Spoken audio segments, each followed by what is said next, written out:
फिर आया मार्च, फिर लौटा खतरा। फिर इस साल पिछले वाला हाल। फिर गहराया कोरोना का काला साया। नई लहर न ढा दे कहर।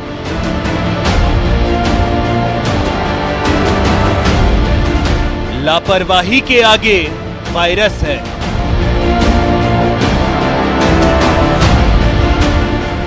खबरदार, खतरा है बरकरार।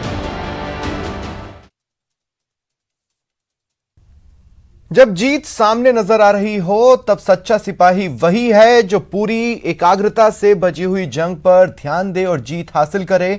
पर कोरोना से जंग में आखिर हम सबका दुश्मन अगर फिर मोर्चे खोल रहा है तो इसका मतलब है कि हमारा ध्यान बटा है और हमसे चूक हो गई है। नमस्कार, स्वागत है आप सभी का। आपके साथ मैं हूं स्वप्निल। एक तो कोरोना, दूसरा अब उसके नए स्ट्रेन। खतरा गया नहीं बल्कि फिर गहराने लगा। ताजा मामला और खौफ से भर देता है। उदयपुर के अंध विद्यालय में जो बच्चे एक के बाद एक वायरस की चपेट में आए, उसने बता दिया कि लॉकडाउन से अनलॉक होते होते हम फिर वायरस की मार को अनलॉक कर गए। आज बात इसी पर, और सवाल यह कि कहीं अनलॉक की हड़बड़ी में कुछ बातें छूट तो नहीं गई। सवाल यह भी कि हम सुधरेंगे या नहीं।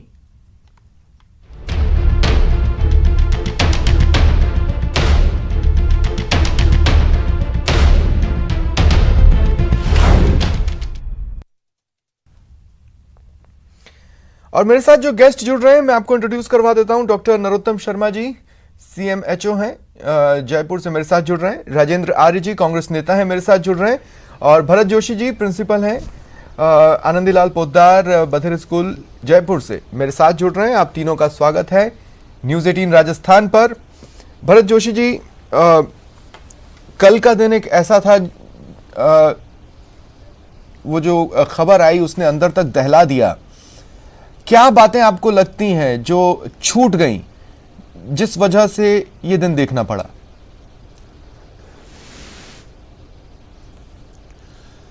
उसमें ऐसा है सर कि जहाँ तक अंध विद्यालय की जो खबर है,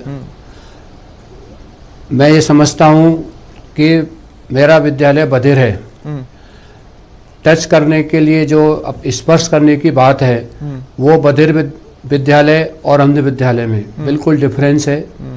उन बच्चों को दिखाई देता नहीं है। तो कहीं ना कहीं मुझे ऐसा लगता है कि वो जो टच का उनका सिस्टम है, क्योंकि उनको पता नहीं है वो किसको स्पर्श कर रहे हैं, किसी को नहीं कर रहे हैं। तो कहीं ना कहीं मैं समझता हूँ ये जरूर एक मुख्य कारण रहा होगा। और जहाँ तक मेरे अपने विद्यालय की मैं बात बता दूँ, सारी जो कोविड-19 की गाइडलाइन हैं, जो सरकार के दिशा निर्देश हैं, शिक्षा विभाग के जो दिशा निर्देश हैं, आवासीय विद्यालय है, जब 18 जनवरी से विद्यालय खुले कक्षा 9 से 12 के, फिर बाद में 6 से 12 के खुल गए। सभी अभिभावकों से सहमति लेकर विद्यालय में प्रवेश दिया गया कि बच्चों को कोई जुकाम या ऐसे कोई सिम्टम्स नहीं हैं। उन्हीं बच्चों को प्रवेश दिया गया। और जो गाइडलाइन है वो स्कूल में पूरी सरकार की जो गाइडलाइन है उसकी पूरी पालना की जा रही है। और जो वहाँ पर मैसेज दिया गया है, क्योंकि बधिर बच्चे, इनको देखने में कोई प्रॉब्लम नहीं है, सारी गाइडलाइन विद्यालय में अंकित की गई हैं। जो सरकार के दिशा निर्देश हैं वो भी जगह जगह पर डिस्प्ले हैं। हाथ धोने के लिए इनके साबुन, सैनिटाइजर, अब जब हॉस्टल में खतरा सारे गहरा के सारे रहा है, रूम्स। क्या आपको ऐसा, देखिए मुझे ऐसा लगता है कि हमें अनलॉक होना था और हमें रूटीन जिंदगी में लौटना था। बस कुछ सावधानियां बरतनी थी, उसमें जैसे ही चूक हुई मामले एक बार फिर बढ़ने लगे। तो मुझे ऐसा लगता है कि क्या कुछ ऐसे पर्टिकुलर क्षेत्र हो सकते हैं अनलॉक के दौरान जिनके बारे में नहीं सोचा गया। मुझे ऐसा लगता है जैसे ये समझना मुश्किल नहीं था, हम भी इस बारे में दोषी हैं कि हमने भी ये पहले नहीं सोचा। अब जब घटना आ गई है तो हमें समझ में आ रहा है। तो ऐसी चीजें हो सकती हैं। नहीं, इस बात से मैं ये कह रहा हूँ कि जो गाइडलाइन है उनका पूरा पालन किया जा रहा है, वहाँ कोई समस्या नहीं है। मैंने आपको अभी निवेदन किया था कि जहाँ तक मैं जो उदयपुर वाली बात आप बता रहे हैं, तो इसमें नेचुरली आप सर वो जो उनमें स्पर्श वाली बात है वो उनको मैं मुख्य कारण ये समझता हूँ कि ये कारण रहा होगा। ठीक है। क्योंकि जो भी कोई एक अगर बच्चा पॉजिटिव होगा तो वो सारे बच्चे हो गए, क्योंकि वो स्पर्श देख नहीं पाते हैं बच्चे, वो एक्चुअली सहारे लेकर ही चलेंगे जी। और गाइडलाइन की पालना की जा रही है, ऐसा वो नहीं है। लेकिन अनलॉक वाली स्थिति जो चाह रही है, तो हम सरकार ने तो यहाँ तक भी कहा है कि आपके पास स्ट्रेंथ ज़्यादा है तो आप शिफ्ट में बुलाएं। ठीक है भरत जोशी जी, आगे आपके पास आता हूँ। राजेंद्र आर्य जी, मैं सिंसियरली जानना चाह रहा हूँ, क्या महामारी एक्ट अभी भी प्रदेश में लागू है? अगर लागू है तो उसको एनफोर्स क्यों नहीं करवाया जा रहा?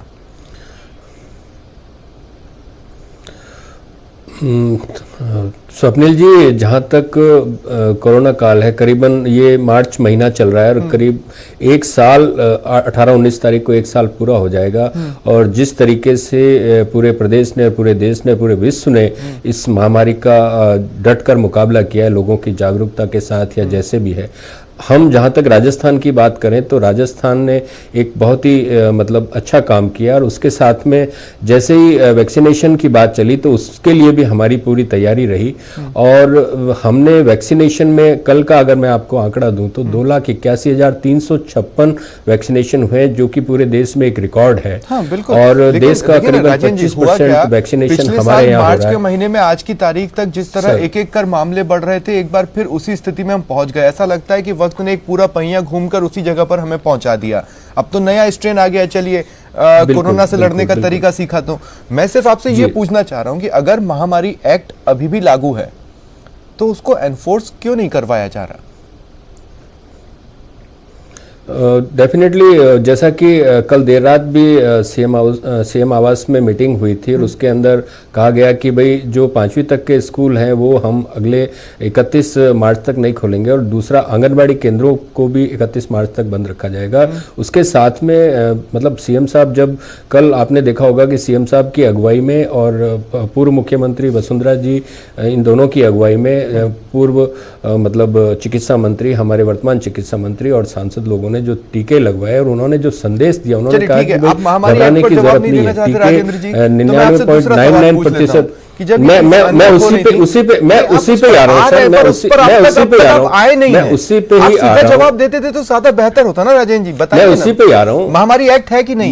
मैं वही कह रहा हूं ना सर, मैं यही तो कह रहा हूं कि महामारी एक्ट है, और महामारी एक्ट के साथ साथ हमने जो भी उसको एनफोर्स करवाइए ना सर। खतरा टला नहीं है, ठीक है। और दूसरा, क्या ये चूक थी? ये समझना मुश्किल था कि अन्य विद्यालय के जो बच्चे हैं वो दरअसल टच करके ही पढ़ेंगे, ये समझना मुश्किल था क्या वहां की चीज को टाला नहीं जा सकता था?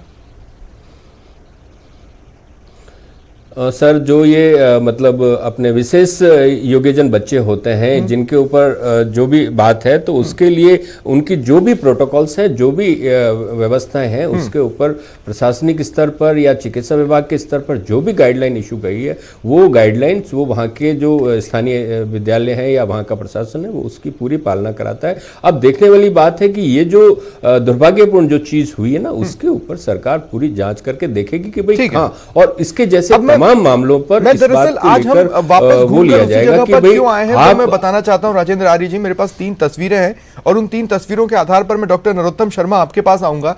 वो 3 तस्वीरें मैं चाहता हूं एक बार टीवी स्क्रीन पर मेरे सहयोगी दिखाएं। वो 3 तस्वीरें हैं लापरवाही की। देखिए भीड़ किस तरह से लापरवाह है, शायद ही किसी चेहरे पर आपको मास्क नजर आ रहा हो। ये तस्वीरें प्रदेश से ही ली गई हैं, वो भी तब जब महामारी एक्ट लागू है, ये कांग्रेस कह रही है। लापरवाह रैलियां देखिए आप, रोड शोज हुए, उसमें भी 20-25% लोगों ने अगर मास्क पहना हो तो पहनाओ, नहीं तो स्थिति क्या थी वो आप देख रहे हैं। और लापरवाह जश्न भी देखिए आप, किस तरह से बस लापरवाही बरत कर जश्न मनाया गया। आप ये समझ लीजिए कि ये हम हैं, ये हमारे ही लोग हैं और ये कोरोना की पावरी हो रही है। इन तस्वीरों से मैं ये साबित करना चाहता था। डॉक्टर नरोत्तम शर्मा आपके पास आ रहा हूं।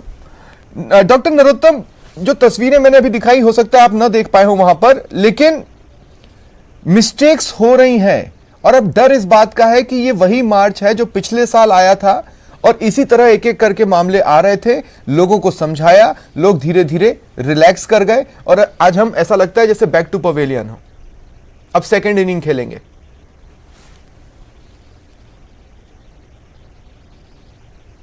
जी, आप बिल्कुल सही बोल रहे हैं।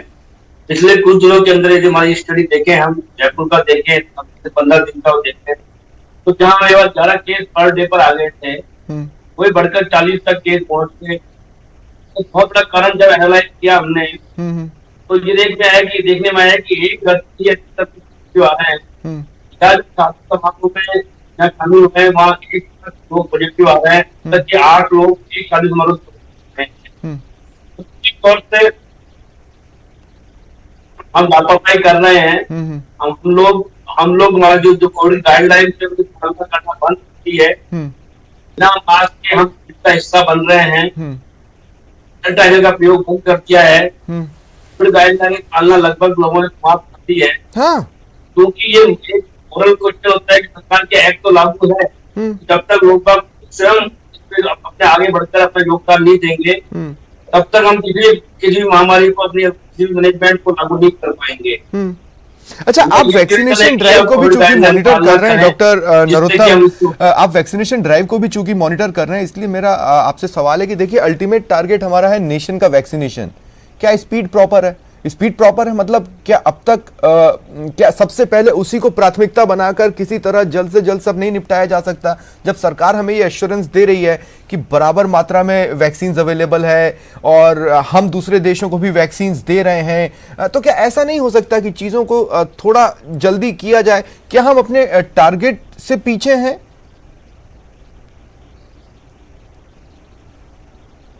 देखिए, आप सही बोल रहे हैं। वैक्सीनेशन का प्रोग्राम बड़े बड़े स्तर पे चालू किया गया है। आज भी अकेले जयपुर जिले में लगभग 300 साइट काम कर रही है जहाँ वैक्सीनेशन हो रहा है। हम ज्यादा लोगों को वैक्सीनेशन जल्दी से करना चाहते हैं। कल भी हमारा 25,000 लोगों का वैक्सीनेशन जयपुर में हुआ है। तो ऐसा नहीं है, बहुत तेजी आ रही है, क्योंकि ऐच्छिक प्रोग्राम है। हम किसी को दबाव नहीं बना सकते हैं, लोगों स्वयं को आगे आना होता है। किंतु इसके विपरीत भी 25,000 लोग हमारे पास रोज आने लगे हैं, तो मतलब है कि लोगों में जागरूकता बढ़ी है, लोग निकल के बाहर आ रहे हैं। और मुझे उम्मीद है हम तो 5 माह के अंदर ही जयपुर का जो टारगेट है 9 लाख का, वो अचीव कर लेंगे। तो नेशन, पूरे कंप्लीट नेशन के वैक्सीनेशन में चूंकि ये ऐच्छिक है, तो वो तो कितना भी समय लग सकता है, क्योंकि हमें लोगों को साथ ही साथ जागरूक भी करना है। और जागरूकता अंत पंत किस स्तर पे पहुंचती है वो तो तस्वीरें में हम देख ही रहे हैं डॉक्टर नरोत्तम। जी, आप सही बोल रहे हैं। जब तक लोग बाग स्वयं सहयोग नहीं करेंगे, तब तक वैक्सीन प्रोग्राम जल्दी कंप्लीट नहीं हो सकता है। किंतु जिस तेजी से पिछले 7 दिनों में तेजी आई है वैक्सीनेशन के अंदर, जिस तरह लोग बाग लाइन कतार में खड़े होकर लाइन लगा के अपनी अपनी बारी इंतजार कर रहे हैं, स्वयं आगे उनका एक्सपोर्ट अपना रजिस्ट्रेशन करा रहे हैं, मुझे लग रहा है कि ये लोगों में इसके बारे में जानकारी है और जागरूकता पैदा हो गई है, तो स्वयं आगे करा रहे हैं। और उसका जल्दी जब राजस्थान के अंदर भी और देश में वैक्सीनेशन के अंदर काफी आगे बढ़ जाए। ठीक है, भरत जोशी जी, मैं आपके पास आ रहा हूँ। ये जितने भी दिव्यांग बट वेरी स्पेशल जो बच्चे हैं, उनके जितने भी स्कूल्स होंगे, क्या उनके बिहाफ पर आप ऐसा कोई आइडिया या थॉट या कोई डिमांड आप उठाना चाहते हैं जो सरकार तक पहुंचे? देखिए, मैं एक और चीज़ स्पष्ट कर दूं, मुझे ये डिबेट पॉलिटिकल नहीं बनानी थी। मैं इस विषय पर सॉल्यूशन की तरफ देख रहा हूं, और राजेंद्र आर्य जी एक ऐसे नेता हैं जो सॉल्यूशन खोजने में विश्वास रखते हैं। तो मुझे पूरी उम्मीद है कि इस डिबेट को हम कहीं भी सियासी नहीं होने देंगे, लेकिन सही बात को भी मानना ज़रूरी है। इसलिए भरत जोशी जी, किसी तरह की कोई डिमांड या ऐसी मांग जो आपको लगती है कि अनलॉक की हड़बड़ी में छूट गई या न देखी गई, ये और हो जाए तो हम और बेहतर इक्विप्ड होंगे, वो बोलना चाहे तो कोरोना के मद्देनजर? नहीं सर, जहाँ तक गाइडलाइंस पहले से ही सरकार के द्वारा सभी स्कूल्स के लिए आ चुकी थी, और हमें नगर निगम से कहा गया है, जहाँ भी हमने डिमांड की सैनिटाइजेशन होना चाहिए, जैसे ही हम लेटर देते हैं तुरंत ही उस पर कार्रवाई होती है। जब भी हमने कहा कि सैनिटाइज स्कूल होना है, हॉस्टल होना है, मतलब तुरंत ही सरकारी तौर पर वहाँ पर पूरा अमला पहुँचता है और वो सुविधा दे रखी हैं। जहाँ तक एक्स्ट्रा डिमांड की आप बात बता रहे हैं, तो कोविड 19 गाइडलाइंस की पूर्णतया सरकार ने जो भी गाइडलाइन जारी कर रखी हैं उनका पालन हो रहा है और समय समय पर उच्च अधिकारियों द्वारा इसकी मॉनिटरिंग भी हो रही है। ऐसी कोई मतलब जहाँ कोई ऐसी कमी नहीं है, क्योंकि अभी बताया था, डॉक्टर साहब भी कह रहे थे कि हम सभी को गाइडलाइन के पालन हम खुद करें, हड़बड़ी नहीं मचाएं। ठीक है, ये भी ऑप्शन है कि कोई अगर ठीक है, तो जरा भी किसी को डाउट है तो वो बच्चों को नहीं भेजें। हम कल पूर्व मुख्यमंत्री वसुंधरा राजे ने भी कहा कि भाई कोरोना टाइम पर मैनेजमेंट प्रदेश में अच्छा रहा। आज भरत जोशी जी भी कह रहे हैं कि स्थितियां ठीक हैं, लेकिन फिर भी केसेस आ रहे हैं। अब आप कह रहे हैं कि समीक्षा बैठकें हो रही है, मैं मानने को तैयार हूं, लेकिन कुछ चीजें जो एनफोर्स करवाना जरूरी है। लोग मास्क नहीं पहन रहे तो आपने चालान काटना क्यों बंद कर दिया? लोग अगर सोशल डिस्टेंसिंग मेंटेन नहीं कर रहे हैं तो आपने उन्हें सजा देना क्यों छोड़ दिया? उन पर जुर्माना ठोकना क्यों बंद कर दिया? जिस तरह से रोड शो सड़कों पर हो रहे हैं नेताओं के, रैलियां हो रही है नेताओं की, एक वक्त था जब आप महामारी एक्ट उन पर लगा चुके हैं। आपने विपक्ष के बयान सुने, अब आपने वो भी छोड़ दिया। आप क्यों रिलैक्स कर रहे हैं? स्वप्निल जी, बिल्कुल भी रिलैक्स करने का सवाल नहीं है। जहाँ तक सीएम साहब की कल की बैठक थी, उन्होंने कहा कि भाई जो हमारा सूचना एवं जनसंपर्क विभाग है, प्लस स्थानीय निकाय विभाग है, प्लस पुलिस प्रशासन है, प्लस आपके चिकित्सा एवं स्वास्थ्य विभाग है, ये सब मिलकर एक बहुत ही लार्ज स्केल पर जो ऑलरेडी हमारे जागरूकता अभियान चल रहे हैं उनको और तेज करें और इसके साथ में लोगों के अंदर भी भावना। देखिए अब कहाँ जागरूकता रथ या वो यमराज जो सड़कों पर नजर आते थे, अब उतनी तस्वीरें नहीं दिखाई देती, वो थोड़ी ढीली तो पड़ी हैं। इसको स्वीकार करना कितना मुश्किल है राजेंद्र जी? आप भी सड़कों पर घूमते हैं, मैं भी घूमता हूं। थोड़ा सा नहीं, अपन सब मास्क लगा के घूमते हैं। हमारा सबका यही लक्ष्य रहना चाहिए, क्योंकि जिम्मेदार नागरिक के नाते सभी का दायित्व है। जैसा कि मुख्यमंत्री जी और पूरा चिकित्सा विभाग कह रहा है कि भाई हमने, जैसे कल भी मुख्यमंत्री जी ने कहा कि भाई, चिकित्सा मंत्री जी कहा कि भाई हमारे पास मंगलवार तक के वैक्सीन है, तो केंद्र सरकार से और मतलब हर्षवर्धन जी से बात करके आगे भी, क्योंकि हमने वैक्सीनेशन में कैपेसिटी बिल्डिंग की है और हमारी क्षमता बनने से हम पूरा ये चालान के जहां तक आंकड़े हैं तो पुलिस प्रशासन, और ये निश्चित रूप से आपने देखा होगा कि करोड़ों की मात्रा में चालान भी कटे थे जो पब्लिक गैदरिंग्स थे वहां पर, प्लस जिन्होंने भी मास्क नहीं पहने। और अब वापस से अगर ये स्ट्रेन आए, देखो वायरस का जो स्ट्रेन जिस तरीके से बदला, लोग ये मान के चल रहे थे कि भाई वैक्सीन आ गया तो उसके बाद में शायद, क्योंकि पहला यही था कि भाई जब तक वैक्सीन नहीं तब तक मास्क की वैक्सीन है, तो लोगों ने देखा कि भाई करवा रहे हैं उसको और तगड़े से एनफोर्स करवाएं। उसमें देखिए, मैं अपने स्तर पर, जनता के स्तर पर कमी मान रहा हूं, तो आपको भी राजेंद्र जी ये मानना चाहिए। हल्का सा ढीले पड़े और देखिए धीरे धीरे कर केसेस बढ़ने लगे, आपको दोबारा टाइट होना पड़ेगा, क्योंकि ये फाइट कोरोना से। निश्चित रूप से आपकी बात से पूर्णतः सहमत हूं कि हमें वापस से वो सख्त मतलब जो हिदायतें हैं जिनको कि एनफोर्समेंट करना पड़ेगा, लोगों को कहना पड़ेगा कि भाई आप सोशल डिस्टेंसिंग का पालन कीजिए। माननीय मुख्यमंत्री जी ने कल कहा कि भाई आप घबराएं नहीं, अगर किसी में प्रारंभिक लक्षण भी आते हैं तो राजस्थान में चिकित्सा की इतनी अच्छी व्यवस्था है, और हमने तो यहाँ तक की जो निजी चिकित्सा और स्वास्थ्य सेवाएं हैं उनमें भी आपको रियायती दर पर इलाज है, और सरकारी क्षेत्र में तो सवाल जो मुझे अंदर से बहुत ज्यादा कचोटता है। डॉक्टर नरोत्तम, मैं आपके पास आ रहा हूं। डॉक्टर नरोत्तम, मेरा सवाल यह है, मुझे तो यह लगा था कि मास्क, सैनिटाइजर अब हम लोगों के जीवन में इस तरह आ चुके हैं कि वो कहीं नहीं जाने वाले। मतलब जब कोरोना चला जाएगा उसके बाद भी हम उन चीज़ों को फॉलो करेंगे, क्योंकि मास्क तो और भी बहुत सी चीज़ों से बचाता है। तो कहीं क्या जागरूकता में कमी रह गई, या फिर वो एक जो इंडियन होने का एहसास होता है ना, जो आपको मजबूर करता है कि यार अब रिलैक्स कर जाते हैं, या वो उसका कारण है, मुझे नहीं पता। लेकिन अगर आप कुछ बोल पाए डॉक्टर नरोत्तम। जी, आज की तारीख में पूरे समाज को, पूरे राजस्थान को, पूरे देश को, हर नागरिक को मालूम है कि कोरोना वायरस की क्या है और इससे कैसे बचाव किया जाना है। किंतु एक आदत की हो गई है हम लोगों की, जब कुछ समय तक तो हम किसी चीज का पालन ढंग से करते हैं, उसके बाद हम धीरे धीरे उसके मामले में बहुत ढीले पड़ने लगते हैं। शादी समारोह में निश्चित संख्या में लोगों को जाने की हमने कहा है कि लोग कम से कम निश्चित जाए।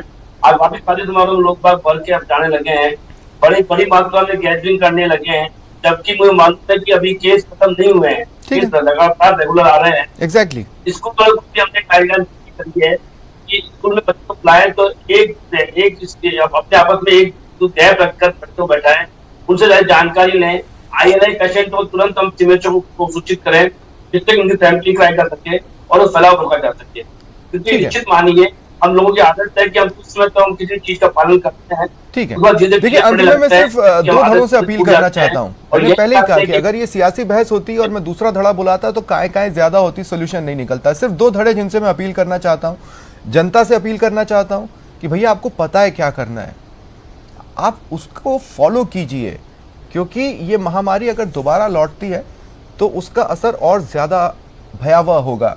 और दूसरी अपील राजेंद्र आर्य जी मैं आपके धड़े से करना चाहता हूं, सियासी हलकों से करना चाहता हूं, और वो सिर्फ इतनी सी है कि लोग भी अपनी जिम्मेदारी निभाएं, लेकिन अगर वो बातों से नहीं मानते तो वो लातों के भूत हैं, थोड़ी सख्ती की जरूरत है। बहुत बहुत शुक्रिया आप सभी का मेरे साथ जुड़ने के लिए और इस चर्चा में शामिल होने के लिए। फिलहाल इतना ही, नमस्कार।